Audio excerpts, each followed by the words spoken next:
anybody who doesn't know who the Anunnaki is, basically in ancient Mesopotamia, they deciphered some Sumerian clay tablets that had these stories, these mythologies on them. And the mythologies basically told the story of how humanity got its start, that there was these like 20-foot tall giant gods that came from the sky from a planet called Nibiru. Sounds like sushi. Basically, they needed to mine gold because they needed it for some way to fix their atmosphere on their planet.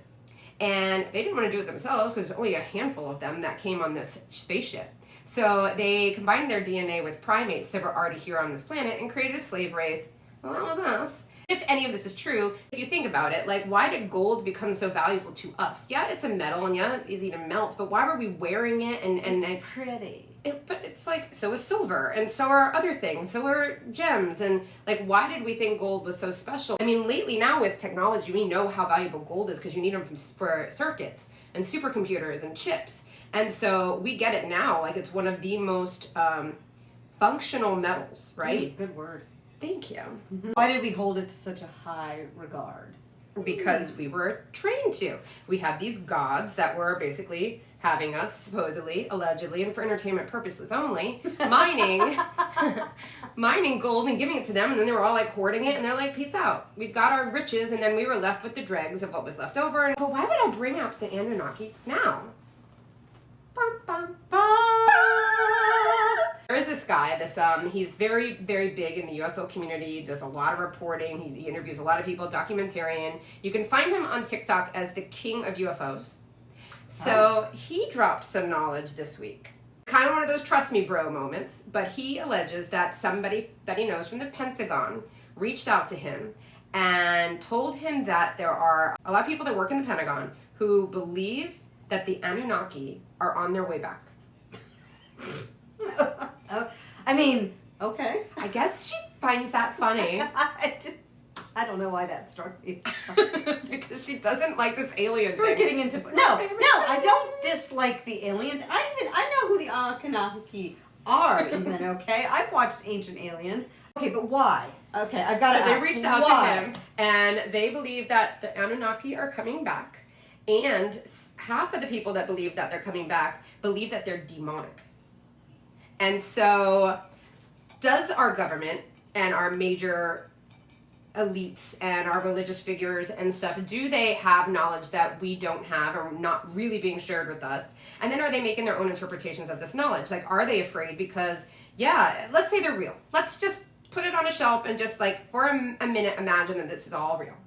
They came here and they created a slave race. And then they let us be, and we don't want to be slaves again.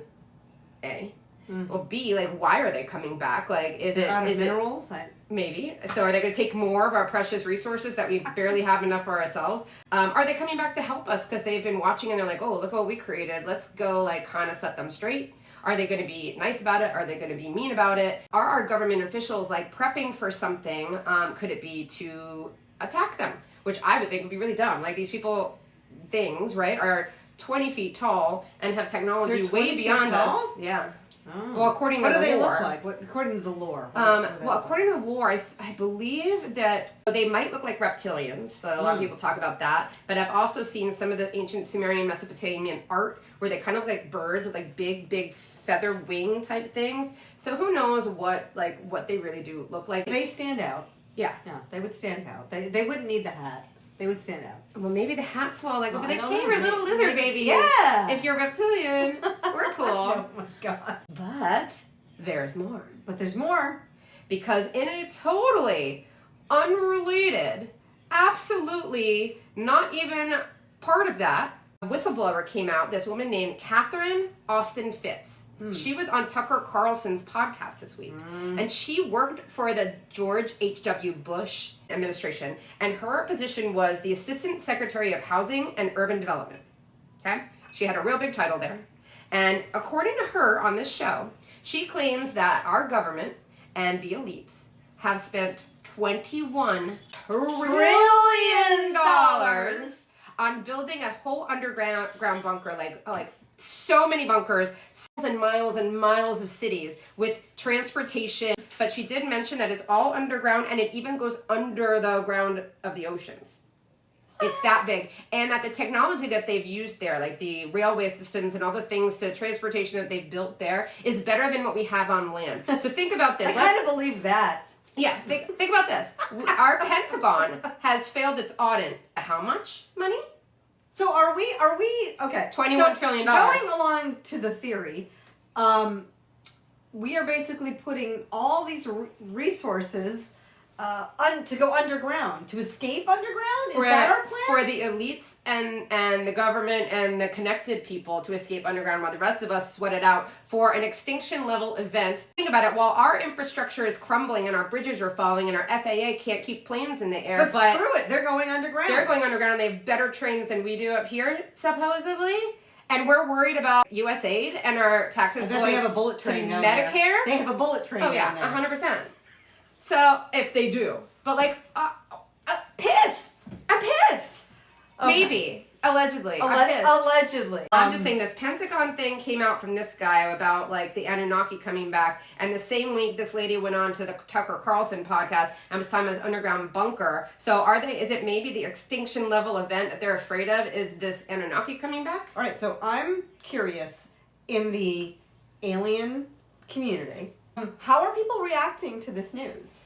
A lot of people think it's a hoax. A lot of people think that it's part of Project Bluebeam, and the reason why a lot of these whistleblowers are coming out and congressional hearings are happening and they're telling us more is that they're actually going to fake an alien invasion in order to control the populace and create a new world order. Talk about a wag the dog.